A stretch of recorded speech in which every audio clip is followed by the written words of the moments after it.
পেট্রোপোলে এলেন করতে না আমরা তো এলেন না কেন পাশের রাফাল নিয়ে আসতে ভয় লাগলো আপনাদের ওই পাশের রাফালগুলো নিয়ে ঠক ঠক ঠক করে কাঁপতে ফুস করে হয়ে পড়ে গেল। আপনারা তো সারাক্ষণ আতঙ্কে থাকে যে আরে পুরো আতঙ্কে থাকে আপনাদের জঙ্গিদের জন্য।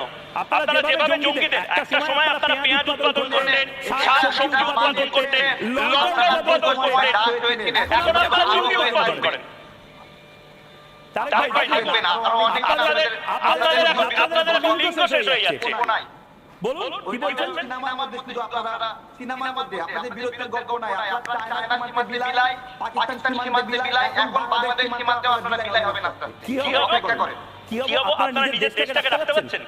বাংলাদেশ এই মুহূর্তে আমরা আমাদের দেশ আজকে আমাদের আমরা আচ্ছা এই মুহূর্তে একটা ব্রেকিং নিউজ তারেক ভাই এটা আপনার জন্য কাজে আসবে, এটা আপনার জন্য কাজে আসবে। আজকে বাংলাদেশে ঢাকঢোল নিয়ে লোকেরা বেরিয়ে পড়ে। আমি চাল